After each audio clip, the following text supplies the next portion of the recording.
अजहर साहब, ये सारी गुफ्तगू सर आपने जो सुनी है अभी थोड़ी देर पहले तारिक साहब की, ये बार बार कह रहे हैं कि हमें ये इंप्रेशन आ रहा है कि जनाब सुप्रीम कोर्ट बहुत ज्यादा डिवाइडेड है और जिस तरीके से ऑपरेट होना चाहिए फुल कोर्ट क्यों नहीं बन रहा। आई थिंक आप ये आर्गुमेंट्स पहले भी कई दफा सुन चुके हैं, लेकिन अब 2 दिन में 2 जज साहिबान जो है वो इस बेंच से अपने आप को अलग कर चुके हैं। सर, ये मामला किस तरह रिजॉल्व होता दिखाई दे रहा है?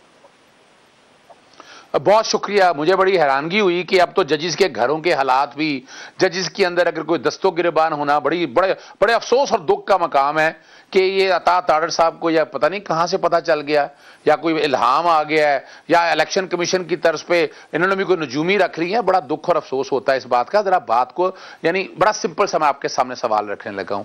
ये सबसे पहले पंजाब असेंबली का जो मामला था इलेक्शन का, वो तो एक सिंगल जज ने, जस्टिस जवाद हसन ने सेटल डाउन कर दिया। कोई डाउट नहीं रह गया था उसमें। 10 फरवरी में 4-5 समातें हुई थी, इलेक्शन कमीशन आया, गवर्नर आया, वफाकी हुकूमत आई, सबके आर्गुमेंट सुनेंगे। और 10 फरवरी को चीफ सेक्रेटरी ने, आईजी ने कहा कि जो हमें कहेगा इलेक्शन कमीशन, हम इलेक्शन करा देंगे। किसी ने कोई उस पर नहीं, और उस पर इलेक्शन का डेट क्या कहा था, फैसला क्या था, 90 दिन में इलेक्शन होने, ये सेटल कर दिया उन्होंने। सिंगल जज के फैसले ने ये सेटल कर दिया और वो फैसला आज भी फील्ड में है। कह दिया उन्होंने, और कहा क्या कि इलेक्शन कमीशन को कहा कि आप पोल डे दे गवर्नर के साथ। गवर्नर कहता है कि मैंने डेट नहीं देनी है।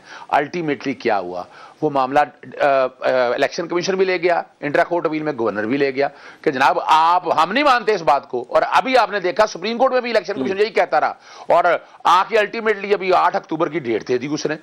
चीजों को समझिएगा। मैं अब अगर आप 2-3 मिनट देंगे, मैं आपको बड़ी मुख्तसर एक केस समझा दूंगा। मामला यहां खत्म, यहां हो गया। उसके बाद मैंने देखा कि ये तो इलेक्शन नहीं करा रहे। मैंने सेक्शन 57 का सदर को कहा कि आप अपना इख्तियार करें, इन्होंने डेट नहीं देनी, आप डेट दे दें। मैं हाई कोर्ट में गया, सिंगल जज के पास लगा, उन्होंने कहा ये काम कर रहे हैं आप, ये वापस पिटीशन वापस ले ली, कंटेम्प्ट फाइल की, कंटेम्प्ट पे नोटिस हुआ।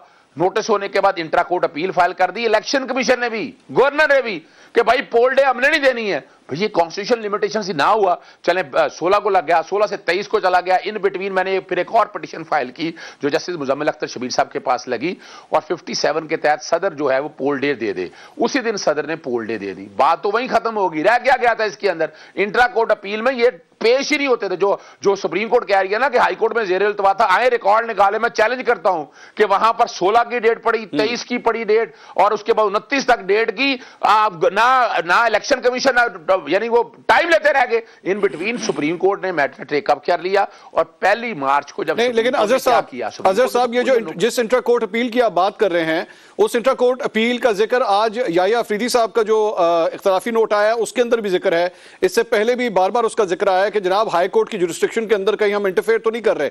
तो ये तो जज साहिबान ने भी इस बात को फील किया कि मामला ऑलरेडी हाई कोर्ट में पेंडिंग था, सुप्रीम कोर्ट इसको क्यों डिस्कस कर रहा है? नहीं, बिल्कुल नहीं। इसलिए नहीं कि ये मामला मैं तो सेक्शन 57 में ले गया सुप्रीम कोर्ट के सामने। मैंने जाके उस दिन यही बताया उनको कि लाहौर हाई कोर्ट में ये जानबूझ के इल्तवा कर रहे हैं, 90 दिन की वायलेशन हो रही है। इन हालात में सुप्रीम कोर्ट के अलावा और कोई ऑप्शन नहीं थी। और ये सारे आर्गुमेंट 1 मार्च वाले जब फैसला हुआ, ये सारे डिस्कस हुए, हाई कोर्ट का भी डिस्कस हुआ, एक एक चीज डिस्कस हुई उस वक्त। ये मैं बात कर रहा हूं 1 मार्च के फैसले की।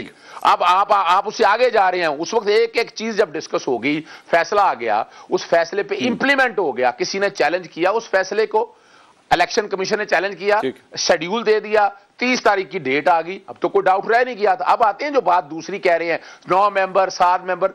जी, मैं एक बात आपको बता दूं, आपको याद होगा जस्टिस काजी फाजिल साहब ने रिव्यू में कहा कि मेरी मर्जी का बेंच बनना चाहिए। उस वक्त मामला गया, उस वक्त ये तय हो गया, मास्टर ऑफ द रोस्टर का प्रिंसिपल तय हुआ। उसके अलावा इन्होंने एक खुद नोटिस लिया जस्टिस काजी फाजिल साहब ने। सारे मामले में कहीं ना कहीं जस्टिस काजी फाजिल, उनको हो सकता है उनको कोई जाती ग्रज हो या मसला हो, लेकिन वो मामला जब कयूम सिद्दीकी वगैरह ने पिटीशन लेके आए तो मामला गया कि नहीं भी आप बस खुद नोटिस नहीं ले सकते। पीएलडी 2022 सुप्रीम कोर्ट 306, और वहां सुप्रीम कोर्ट ने तय कर दिया, मास्टर 5 मेंबर बेंच ने, मास्टर ऑफ रोस्टर जो है वो चीफ जस्टिस है, आज खुद नोटिस। अच्छा, मैं एक मिनट अजहर साहब, एक मिनट ठहरिएगा। अजहर साहब एक मिनट ठहरिएगा। इफ्तिखार साहब, ये आपने दोनों वकला की ये गुफ्तगू सुनी है, दोनों साइड्स की आपने गुफ्तगू सुनी है। सर, ये इंप्रेशन क्यों आ रहा है? अजहर साहब कह रहे हैं कि असल में इलेक्शन 90 दिन के अंदर होना है। असल पॉइंट ये है एक आइन और कानून के आप, मैं जानता हूं, एक बहुत बड़े फॉलोअर हैं, हम उसमें से निकल नहीं सकते। क्या ये सब कुछ बहानेबाजियां हैं? क्या ये जानबूझ के कोर्ट्स को जो है कंट्रोवर्शियल बनाने की कोशिश है कि ताकि किसी तरह 90 दिन की वो डेडलाइन जो है वो क्रॉस हो जाए और कहानी अक्टूबर तक चली जाए? 90 दिन तो क्रॉस भी हो गई है। कहाँ गए वो 90 दिन? कब असेंबली डिसॉल्व हुई थी? कब असेंबली की डिसोल्यूशन का नोटिफिकेशन हुआ था? उसके बाद 90 दिन कब पूरे हो गए? और ये बात है कि हम एफिडेविट देते हैं कि जो हम दरख्वास्त दे रहे हैं किसी कोर्ट में, तो एक एफिडेविट देते हैं कि ऐसी कोई दरख्वास्त या ऐसा कोई केस किसी और अदालत में पेंडिंग नहीं है। तो यहाँ पे अदालतों में केस भी पेंडिंग थे और सुप्रीम कोर्ट में दरख्वास्तें भी इनकी चल रही हैं। मुझे इससे कोई ताल्लुक नहीं है। मुझे अफसोस इस बात का है कि 9 जजेस एक तरफ हैं और 6 जजेस एक तरफ हैं, और मुझे इस बात का भी यकीन है कि मंगल को फैसला हो जाएगा। 3 रुकनी जो बेंच है वो फैसला कर देगा कि इलेक्शन कराओ। क्या मज़े की बात है कि सुप्रीम कोर्ट ऑफ पाकिस्तान, जिसकी कुल स्ट्रेंथ कितनी है, उसके 3 जज फैसला करेंगे कि इलेक्शन कराओ, वो फिर अपील में चले जाएंगे। 90 दिन की वाली कहानी ख़त्म हो जाएगी। ये 90 दिन की कहानी इनको बड़ी याद आती है। उस आइन में 90 दिन के अलावा और बहुत कुछ लिखा हुआ है। उसमें मुझ गरीबों के हकूक़ के बारे में भी कुछ लिखा हुआ है, कभी तो उस पर बहस नहीं हुई। उस आइन में ये भी लिखा हुआ है कि सूद ख़त्म करना है, इस पर कभी कोई बात नहीं हुई।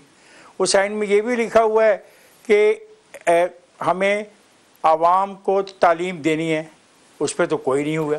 इसी सुप्रीम कोर्ट ने इफ्तिखार साहब, अब ये तो सर इफ्तिखार साहब ये तो वो वाली बात होगी ना, व्हाट अबाउट दैट वाला आर्गुमेंट है। अभी तो सर इलेक्शन की बात है ना। सर अभी तो इलेक्शन की बात है। इट इज नॉट, आप मानते हैं? Absolutely not at all. Iftikhar साहब इलेक्शन 90 दिन में होने हैं। बात करने में नहीं मंसूर साहब, मैं आपको बताऊंगा इलेक्शन नहीं होंगे और नहीं हो रहे। 90 दिन गुजर गए हैं। होंगे नहीं 90 दिन गुजर गए हैं। वो तो यही नजर आ रहा है, प्रेडिक्शन तो यही होने चाहिए कि नहीं होने चाहिए सर? मेरा सवाल ये है। मंसूर साहब एक मिनट ठहरें। 90 दिन गुजर गए हैं, अब क्या करें फिर हम? तो सर इसका मतलब 180 दिन आगे ले जाएं फिर? नो, तो फिर ये इसके लिए पंचायत बना ले, जो आज पंचायती निजाम का हवाला दिया है सुप्रीम कोर्ट ने। उसमें कहा कि पंचायती फैसला करके मेरे पास आ जाओ। वो कौन है फैसला करने वाला? अगर वो 90 दिन के ऊपर इसको जिंदगी और मौत का मसला बना के बैठ गया पाकिस्तान का, तो वो कौन है ये फैसला करने वाला कि जाओ पंचायत करके आओ और मेरे पास और फिर नई तारीख ले लो? इफ्तिखार साहब गुजारिश, चीफ जस्टिस ऑफ पाकिस्तान के बारे में गुफ्तगू हो रही है, नेशनल टेलीविजन के ऊपर हम बैठे हुए हैं, ये बिला वजह तो फिर तो मैंने क्या कहा? मैंने कुछ नहीं कहा। आप जिस उन्होंने पंचायत की बात की है, उन्होंने पंचायत की बात की है ना। उन्होंने कहा जाएं दोनों फ्री तय करके मेरे पास आ जाए और मैं नई तारीख दे देता हूं। बस किसी ने तो की है ना। मैं तो आज की प्रोसीडिंग की बात कर रहा हूं भाई सर।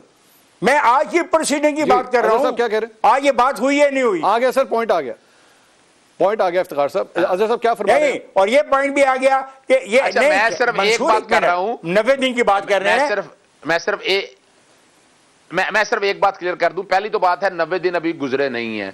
ये असेंबलियां 16 तारीख को डिसॉल्व हुई थी, तो 16 से अगर 90 दिन लगाए तो फिर इंतजार करते हैं मंगल को बनती है। मंगल को इंतजार करते हैं। सुन ले, नहीं सर मंगल को खत्म कर रहा हूं इफ्तिखार साहब।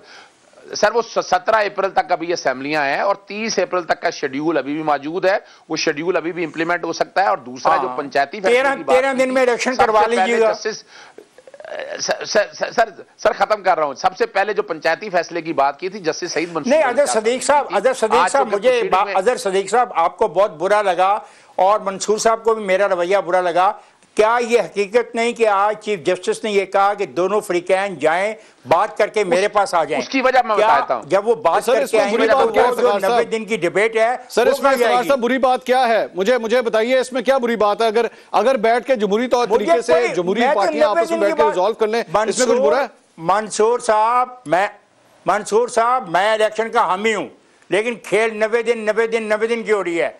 मैं कह रहा हूं कि अगर वो दोनों फ्रीकैन 90 दिन पे नहीं मानते तो फिर ये 90 दिन की जो खेल पर हमें मुतासर किया जा रहा है, आवाम को उनके मसाइल को सुना नहीं जा रहा, उनके मसाइल पे कोई बात नहीं करता। उसके हवाले से बात कर रहा हूं।